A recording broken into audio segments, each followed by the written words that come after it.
Hello, and welcome to For Better or Worse, a movie and TV podcast, a podcast where a married couple reviews movies and TV. If you want to support us, please follow us. Sorry, everybody. Please follow us on Instagram, TikTok, YouTube, subscribe, FBOW Podcast. Thank you for all of you that already support us. And if you want to support us, it's like so easy. Just do it. I'm Toby. I'm Gino. And today we're going to be reviewing Top Gun Maverick. Finally, we're really good with the YouTube algorithm optimizations, reviewing a movie that came out last summer. We just try so hard to stay on top of things. Whoops. Also, it's our 50th episode. Yay! Congratulations on 50 episodes. We did it. Do I look old? Older than last year? Yeah. Do I look older than our first episode? Go back and watch all of our episodes. Oh my all gosh. 50 of them. Listen to them too. Which is your favorite? My favorite is this one. Current? Yeah. Is this also your favorite movie, as it was many other people's? No, not my favorite. But real quick, non-spoiler review. Sure. It's good, but they didn't need to have that pointless. I mean, that's a spoiler. It's good for better, I guess. Toby, I say skip the first half, watch the second. you could also skip the first Top Gun. We watched that too recently.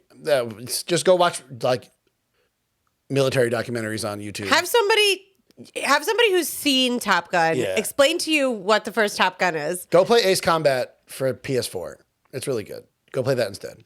It's Your review on Ace Combat. Oh, so good. Ace Combat 7. So for better? I played it on PC. It's also on PS4. Oh, God. It's so good. Great, so that's for better. That's for better. If you like Top Gun and you have a PS4 or PC, go play Ace Combat. It's better than this for the same reasons. The baby's crying too. But go get the baby. I'll tell everybody how this movie is, because this is a movie for men. Men, and Toby, for better or for worse? I guess for better. Toby's lying. She didn't like it. There was a woman pilot. There's a woman pilot. Okay, so this is going to be relatively short because because our microphones are broken. Toby dropped the microphone.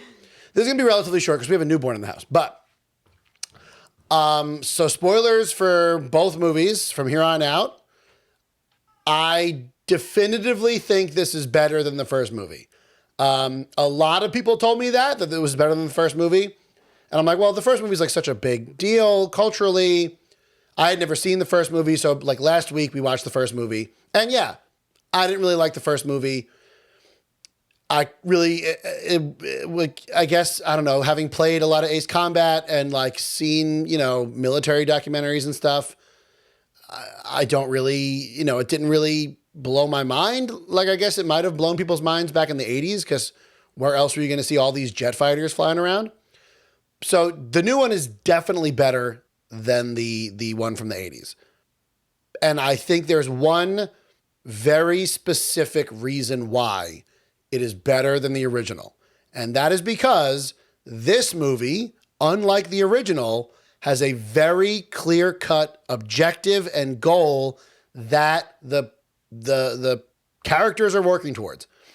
It really did feel, all those scenes where they had the military briefing, where they had like the top brass, the admirals and Tom Cruise explaining what the mission was, showing it on a map, and like showing where all the surface to air missiles were, and like explaining it to the audience and explaining all of that stuff. First of all, felt straight out of Ace Combat.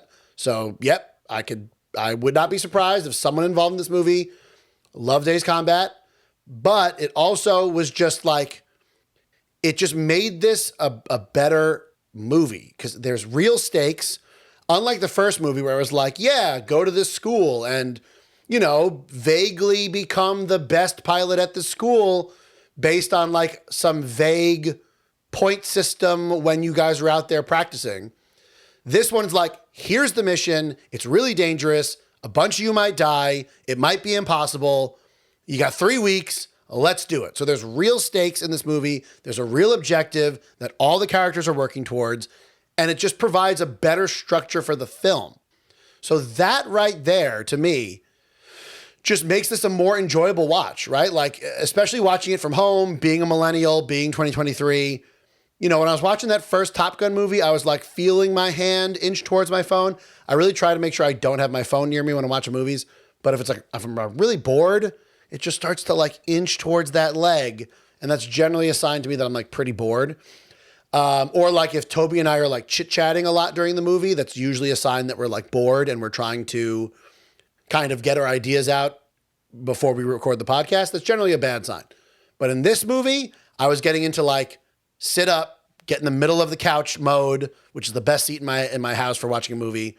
You know, let that surround sound really kick in and all that stuff. So yeah, I really did enjoy this movie. I will say, so aside from the clear stakes and goal, I thought a lot of the jet fighter scenes, I mean, obviously it's 2023. You're talking about 30 something years later. Obviously the technology is going to be a lot better. So I definitely liked all of the combat scenes, all of the training scenes. They just had a lot, I don't know if it was CGI. I know they had like stunt pilots and stuff. It just seemed like they had a lot easier time getting shots of the planes doing cool stuff. So like that was all great.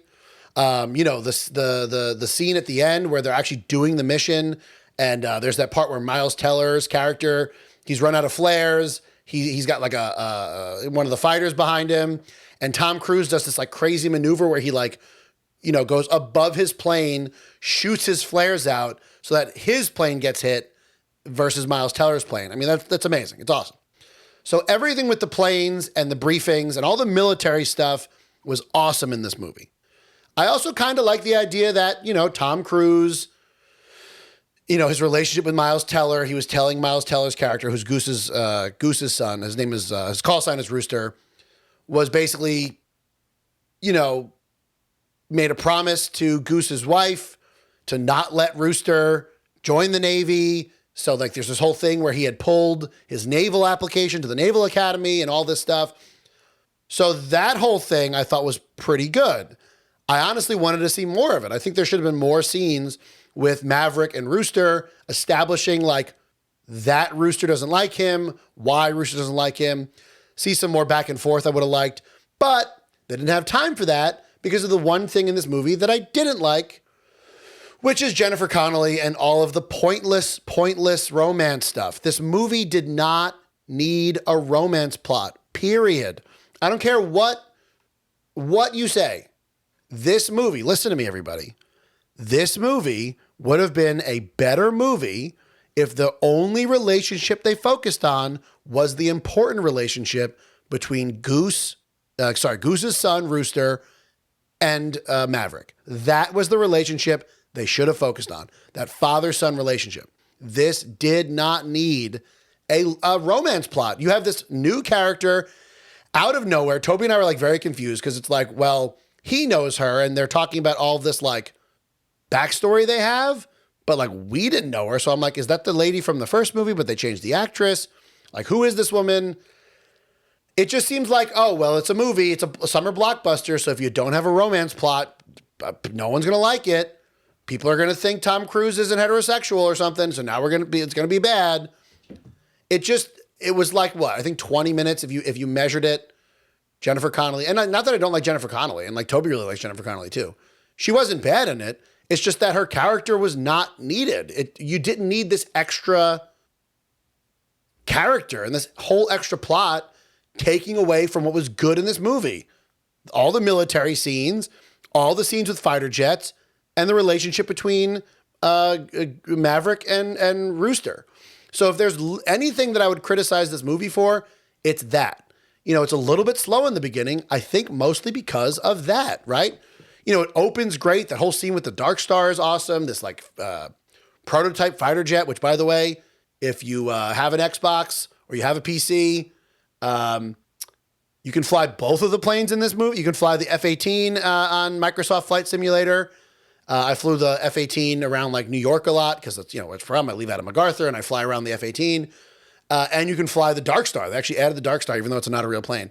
And you can fly the Dark Star from like New York to LA in like 20 minutes. It's awesome. It's a super fast, Mach 10 is crazy fast. Anyway, that whole scene was awesome. I loved it. Just the whole idea of him like, he's a fighter pilot. He doesn't want to be a teacher, but he has to be a teacher. And then, part of his job as a teacher, and this kind of like hit me in my like teacher bones, because I'm a teacher. Is that scene where he like has to show his class show his students that what they're doing actually is possible. That is a big thing in education, is to like make your students understand that whatever the task you're giving them, they actually can do it if they try to do it. So, I mean, that whole thing was great. So there's a lot to love in this movie. I really can see why this movie made so much money, why it was so popular, why it like came out of nowhere and just like blew everyone away. There's a really, really, really, really good movie in here. And the ending is incredible. I mean, the 5 minutes you spend, maybe 10, 15 minutes you spend where they're actually running the mission, and the scene where Tom Cruise and Miles Teller escape on the F-14 and have that dogfight, that's worth the price of admission alone. Like that right there, that 15, 20 minutes, you know, and then Hangman comes and saves him at the end, yada, yada, yada. That's worth it by itself. But it's really just kind of held back by this romance plot that like just slows the beginning of the movie down for no, and then even at the end, like the movie should have ended when they're on the top of the aircraft carrier and, you know, they caught the plane in the net and, you know, and then they defied death and all this great stuff and they're hugging each other and yada. The movie should have ended with Rooster and Maverick having a fatherly son hug. And he says that, you know, why'd you come back and save me? Because that's what my father would have done. End. Movie over. But then they got to have this whole pointless thing where he goes back to the bar and he finds Jennifer Connelly and blah, blah, blah, blah, blah. It didn't need to be there. It just took up time in the movie because there's like a checkbox that they have to do when they're making a movie in Hollywood where like, oh, it's got to be a romance plot. Otherwise, blah.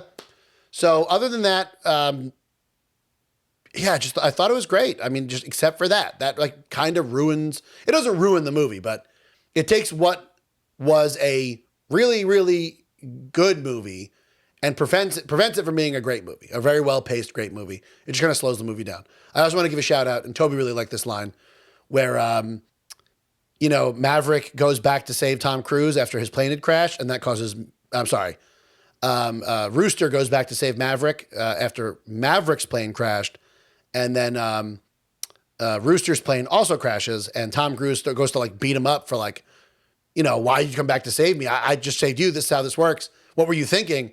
And Miles Teller goes, you told me not to think. That's a good line. But other than that, I mean, Toby's still taking care of the baby, so I'm going to go join her and help him take care of the baby. So that is our review of Top Gun Maverick. What a great 50th episode. Me and Toby, high five. We did it. We got to 50. We're almost at 1 year of doing Forbal Podcast. Anyway, please like and subscribe if you're listening to us on YouTube. Also, if you're listening to us on Apple Podcast, make sure you give us a 5-star rating. If you're on Spotify, I don't even know what the rating system is on Spotify. Just do it. Thumbs up, like it, whatever. We're on Instagram. We're on TikTok. We're on YouTube Shorts. We're on everything. Send it to your friends. Send it to your family.